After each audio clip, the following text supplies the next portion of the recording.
Welcome to the broadcast, my old fruits. We're going to begin with a showcase from me because I've given you my word over the past few years that I would show you two highly requested items.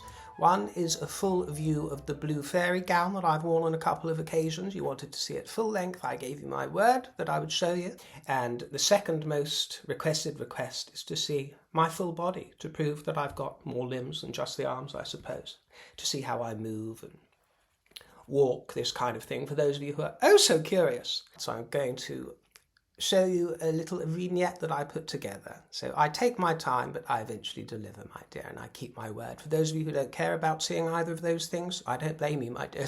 Not at all. But please just skip ahead 5 or 6 minutes, where the show will begin in earnest, and we'll be talking about the Harkles first of all, and then the rest of the royal family. So you can please feel free to miss out on all this silliness. But yeah, I took the opportunity while I was at Cliveden in Meghan's wedding bedchamber to prance and dance around for you for a little while.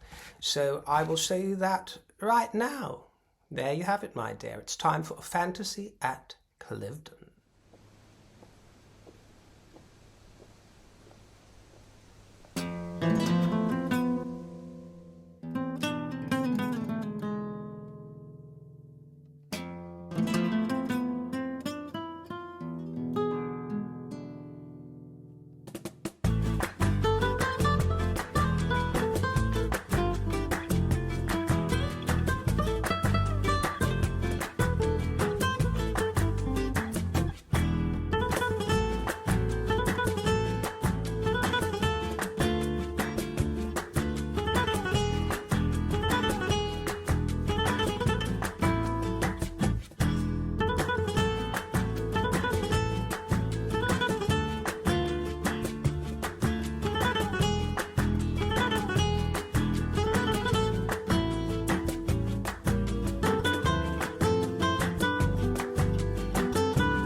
Well, there you have it. Like it or not, there it is, my dear. The things I do, and I will tell you, it was the hottest day of the year, I think, when I recorded that, and it was quite some task. And I came away with not 1 or 2 blisters, but probably about 100. Anyway, you know that it's my birthday week, and that was my birthday offering to some of you who have requested it, my devoted basketeers who have wanted such a thing, so I hope you enjoy it. And if you enjoyed it, you might wish to show your appreciation. Tip the stripper in my tip jar by sending me a treat, or of course you can just simply send a round of applause in the comments if you haven't thrown up. Well, remember that was a charity shop gown, that blue fairy dress, which I just absolutely love. It's so whimsical. And please understand, by the way, that I am almost 6'2" in height, and that gown was designed for a woman probably of, 5'7", maybe even less. So the proportions aren't great for me. In any way, it's not flattering. So other gowns flatter me more, I would say. But the underskirts of that particular gown are layered, thickly layered, and they are heavily adorned with the rhinestone gemmy kind of things as well. The stones. So what would normally be around the hips of the woman wearing it were actually up around my rib cage, do you understand? So it was actually quite shapeless where I would normally be, looking more cinched, should we put it that way, with a better silhouette. But I tried my hardest, my dear, what can I say? Give the old girl a break. I tried my hardest to give my basketeers a fun fantasy. There we go. But we must move away from my artful appearance and vignette to the artless dodger of Monteschitcho. And he's been toddering, hasn't he? Toddering about. I todder here, I todder there. This Prince Henry toddles everywhere around the kingdom. No, he's been toddering through Angola's minefields, hasn't he? Angola's largest minefield, in the footsteps of the late Diana. Oh, he's cock of the walk, isn't he? Cock of the walk. I'm going to parade around, dress up like Mummy, and show it, honestly. Can you imagine? Dressing up as a woman and parading around, making a spectacle of yourself. Isn't it terrible? So infantile. Yeah. This was an emotional pilgrimage to continue the late Diana's legacy. This is what we're told. He met with families and children while he was playing white saviour. Oh, he's arrived, the white knight. Here I come to save the day. Your white knight with a proud, confident woman of colour at my side. They're a very modern family, don't you know? My kids are so white, they're blue. We have blue blood, you see, us royals. We royals. Actually, he was there 6 years ago, by the way. It's not his first time at the rodeo. This ginger knight in shining armour. He was there, I think he was encouraging the local children not to play on the dangerous terrain and to bring some attention to the place, hoping his visit will encourage donations from the Angolan government. Well, I'd say it's a good old break, isn't it, for Meg? Oh, she's sick and tired of the boy, I hear tell, sick and tired. Go to Angola, dear, go. Don't you want to come? And she must be sick and tired of him not to come, or he her, because she wouldn't have missed out the opportunity, would she, to emulate the late Diana? No, I bet actually she must have begged to be included, because she's been flipping through all her old magazines, see, oh, what did Diana wear here? What did she do there? Where did she go? How am I going to copy her this month? And what date is Catherine? Oh, Kate, when is Lady Katie going to appear at Wimbledon? And when is she going to appear on a charity launch? And yes, that is how this key executive is going to strategize the date of my next as ever merch, Princess Jam. Kelly is a viewer of mine who made an interesting point regarding Prince Archie of Sussex. Kelly said, once trust is broken, not once but several times, it's very difficult to repair the damage done. How could any member of the royal family ever trust Harry or Meghan again? There will always be a level of suspicion. They could never let their guard down around them. Even if Archie and Lilibet are brought into the family fold, I wouldn't put it past Harry and Meghan to use them as a way of gaining favour and getting information on the king and the royal family that the Sussexes would then use against the royal family. Although I feel badly for the king, I don't see a way back for Harry that wouldn't damage the monarchy. Your comment, Miss Kelly, is a reminder of one of Harry and Meghan's greatest failures. and it's quite timely. This is the failure to bribe the king with emotional blackmail, which is what they've tried in such earnest to do over the years. To bribe him with emotional blackmail by using his grandchildren as hostages with a ransom. A king's ransom, I suppose you could call it. Do you really think that they thought for a moment that the king had such steely resolve, that he was capable of such fortitude, such cool-headedness, that he would not capitulate under the pressure of the withholding of his own grandchildren? They reckoned it gave them all the cards, and this is where they've been sorely mistaken. And you can just imagine Harry, can't you? If you wish to spend time with Archie and little Diana's bet, then we would like nothing more, Pa. Nothing more. We look forward to your financing of our stay. A suite at Buckingham Palace for me and my wife would be wonderful. And for our entourage, of course, including Doria and all of her ladies-in-waiting and her servants. And her char people, that will be just great, Pa. Thank you, you're very generous. And our people, by the way, Mains and Maguire. Yeah, they can talk to your people and arrange public appearances to give the peasants and the paupers a spectacle. You know, a spectacle to spice up their dull and dreary humdrum lives. Because, like Meghan says, we show up and do good, don't we, my dear? Yeah, we show up and do good. Pah! They gravely underestimated the king's stoicism and resolve, and this has delayed their comeback, because they thought they were going to be the comeback kids. They thought that both the king's household and the Prince of Wales's household will be desperate. Please, please come back to us. We're so lonely in your presence. And that didn't happen. They assumed that the royal family would die with Granny. This was their big mistake. They thought that with her popularity, the royal family would expire and that racist William and Catherine would be so loathed by now for their bigotry that they would be begging Pa to bring King Henry IX back and Queen Nutmeg I to redeem the monarchy.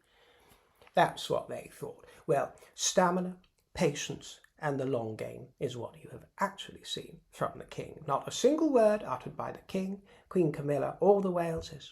Isn't it astonishing? Not a single word other than William's brief retort in response to the question, "Are you a racist family?" No, we are not a racist family.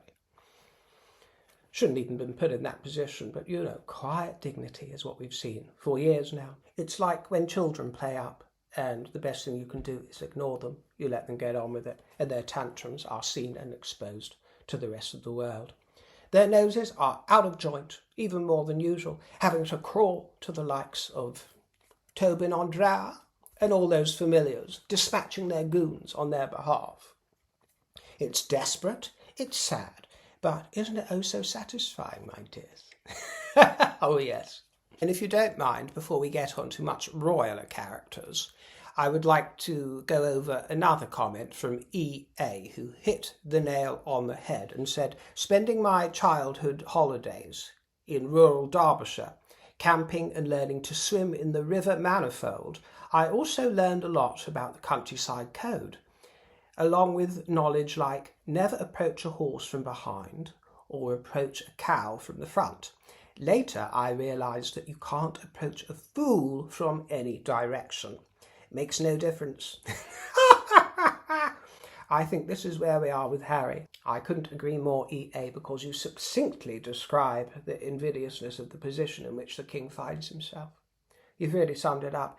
Over many decades with Harry, the king has been kicked from the back, charged and trampled from the front, and no doubt nipped from the sides and bucked from above and from below, shat on from a great height. So yeah, he has seen this fool from all angles, for what he is. And these two have more front than Brighton Pier.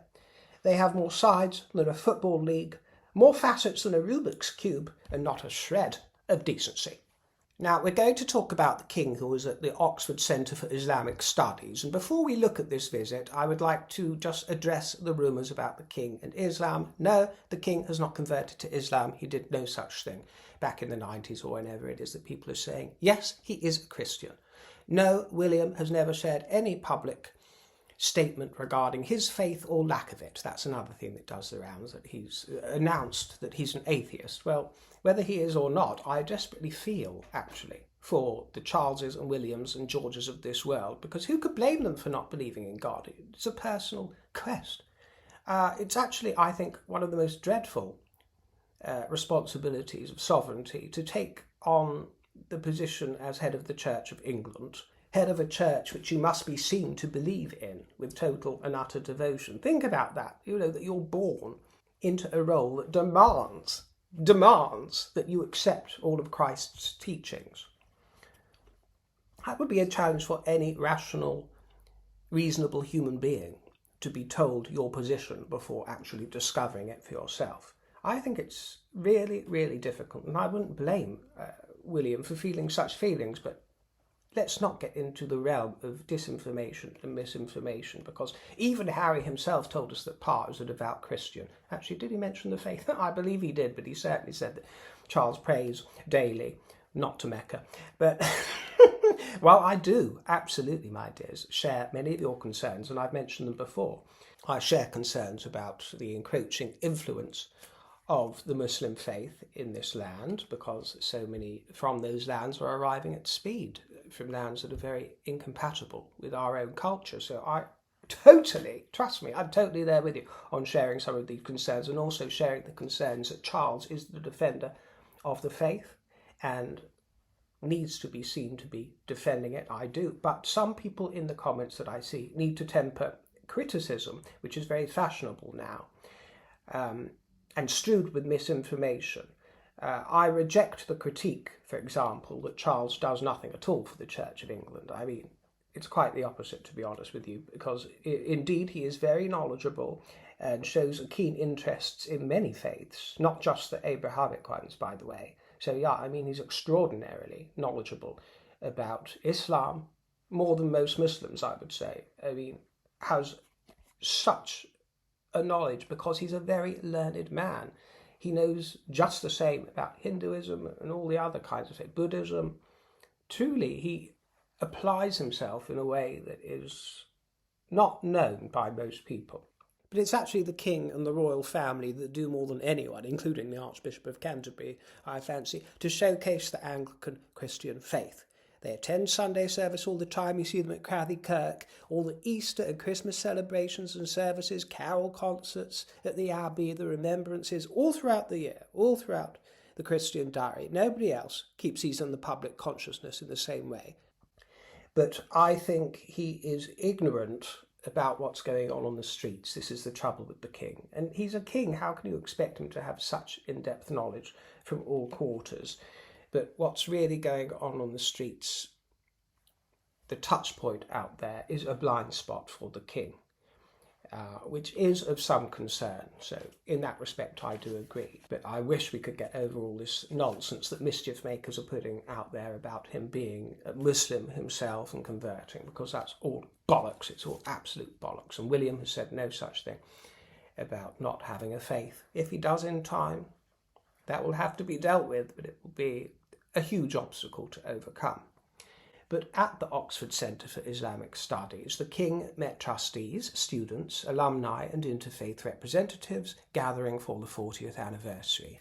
The King has served as patron since 1993 and officially opened the King Charles III Wing, which will host the King Charles III programme and the King Charles III Fellowship. Holy fuck, we're doomed. Look, there is a point to be made, as I've made myself. We need defending, urgently. And this needs to come across to the king. So if you've got his ear, shout into it. But I urge you not to invent or fabricate or indulge silly gossip. Lies about the king abandoning Jesus for other deities. It's not constructive. Anyway, let's move on to the Queen, because the Royal Navy appointed Queen Camilla Vice Admiral of the United Kingdom at a ceremony on HMS Astute to mark the end of the submarine's first commission. Robed in ocean blue, Her Majesty, who's been lady sponsor of the submarine for 18 years, celebrated the service of HMS Astute with the ship's company. 15 years of service is the longest first commission of any Royal Navy submarine in history. Astute is the lead submarine in the Royal Navy's fleet of attack submarines, conducting a range of missions from intelligence gathering to defence. The Queen has the gift of being comfortable around men and women and children. Do you see this? While putting everybody at ease. She is an unexpected star performer within the royal family. Whatever you think about her personally, and you are perfectly entitled and have the perfect right to think of her whatever you will on a personal level. Royally speaking, she is an impeccable royal, and I think that's one of the reasons why the late Queen came to admire her and became friendlier with her than many thought that she ever would. She has been an impeccable, flawless royal who only improves. In Barnstaple, the Queen joined in the merrymaking with celebrations for the 30th anniversary of Children's Hospice South West at Littlebridge House. The hospice provides playrooms, multi-sensory chambers to soothe and calm, and a hydrotherapy pool to relieve stiff joints and muscle spasms. Her Majesty unveiled a commemorative photograph of the founders, and her teeth look fabulous, I think. She's had light improvements over the years, but she retains the character of her teeth, which is the sweet spot that I really like. I wouldn't go any further, but I have noticed how charming her smile is recently. Generations have been thrilled to meet their Queen and be in the royal presence. And in London, robed in snowy white, with blue eyes twinkling in the light, Queen Camilla was installed as an honorary freeman and liveryman of the Worshipful Company of Stationers and Newspaper Makers. These mouthfuls. At Stationers' Hall in London. Now, this was in recognition of her tireless service to literacy, and she actually enjoyed 3 impromptu cheers for Her Majesty Queen Camilla. Hip hip, hooray! Vivat Camilla, vivat Regina. I said Regina.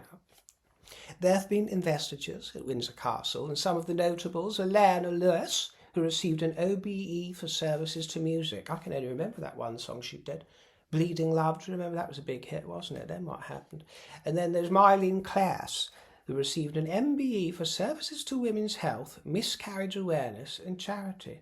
Congratulations to all recipients. And then there was Sophie, our golden trophy, visiting Bosnia and Herzegovina to attend the 30th anniversary of the Srebrenica genocide. She was there on behalf of the King to read a message from His Majesty, take part in the commemoration and visit the memorial cemetery, paying tribute to 7 Muslim victims whose remains have been identified and are being buried on the anniversary. The remains of almost 7,000 victims of the genocide are buried in the cemetery. It wasn't a grotesque slaughter of the Bosniak Muslims in the early 1990s, which I became quite au fait with sometime after the fact, because I lived with one of these Bosniak Muslims who became very close to me when we lived together. She was and still is actually, although we're not speaking lately, but we had a falling out, and I wash my hands of her for now, but reunion's always possible. She's a real stunner, you know, with the beauty of an Eastern European. Stunning, beautiful girl, real head turner she is, and she has the most cut glass English accent, and this is what's surprising. Now, if you do your Professor Hickens, you can hear, once you know the slight twang which betrays the little slither of what was Yugoslavian undertones to her voice before all the troubles over in that part of the world. But her whole family, you see, was displaced at that time, where many were being slaughtered, and she came to the kingdom as a refugee and shared some very harrowing tales of what went on. So I can totally understand why this was a very moving ceremony, and Sophie represented the king so beautifully. Thank you so much for your company. I'm thrilled that you decided to come and join me today on this Sunday evening, if you're watching it on Sunday, but whatever day it is. Thank you for your fruity attention, and I look forward to seeing you in the next broadcast. Take care, my dears, and I will see you soon. Toodle pip.